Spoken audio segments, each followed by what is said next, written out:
எந்த ஒரு பொண்ணுக்கும் நடக்கக்கூடாத கொடுமை நடந்திருக்கு. சந்தியா அவங்க அப்பா மட்டும் மனசில் நினச்சிக்கிட்டு எல்லா கொடுமைகளும் தாங்கிட்டு இருந்திருக்கா. அவன் இவளை தினம் தினம் சாகாம சாகடிச்சிருக்கான். அவன் ஒரு மனோநோயாளி ஆனார். சந்தியா, சந்தியா,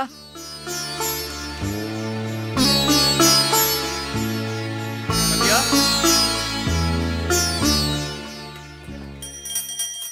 சந்தியா.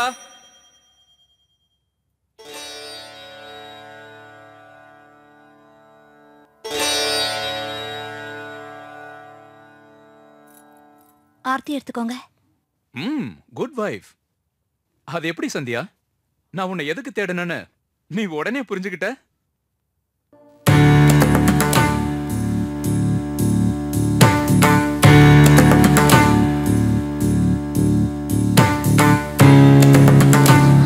என்னங்க நீங்க சாமி விஷயத்துல போய் இப்படி நடந்துக்கிறீங்க? சாமியா? I am the power.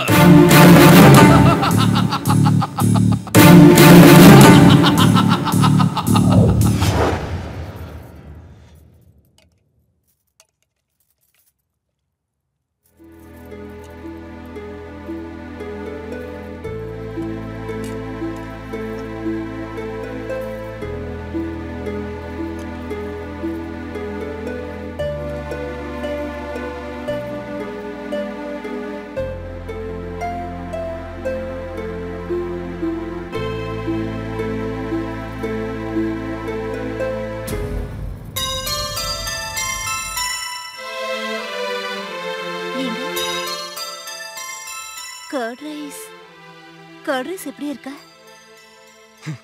உன் மூஞ்சி மாதிரி இருக்கு.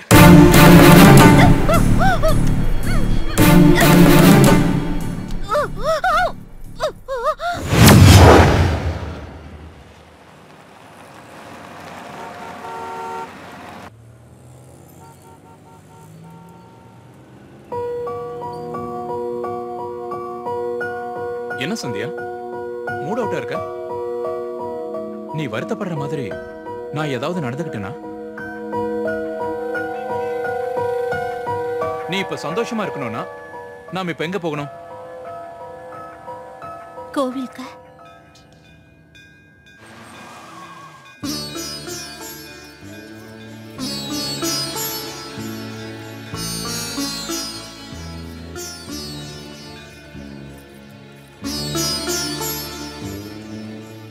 என்னங்க உள்ள வாங்க.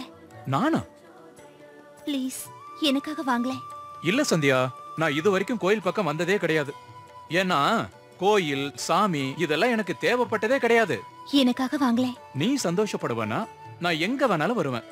ஏன்னா உன் சந்தோஷம் தான் எனக்கு முக்கியம். தேங்க்ஸ்ங்க.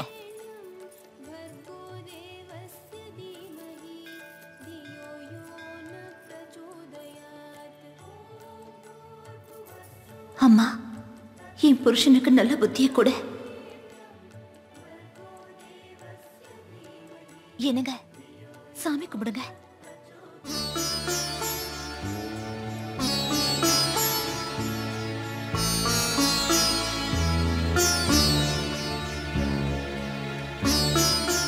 உங்களை பார்த்தா ராமனும் சீதை மாதிரி இருக்கீங்க. நீங்க எப்பவும் இப்படியே நல்லா இருக்கணும். இதைத்தான் நான் எதிர்பார்த்தேன். நன்றி சாமி. சரிம்மா.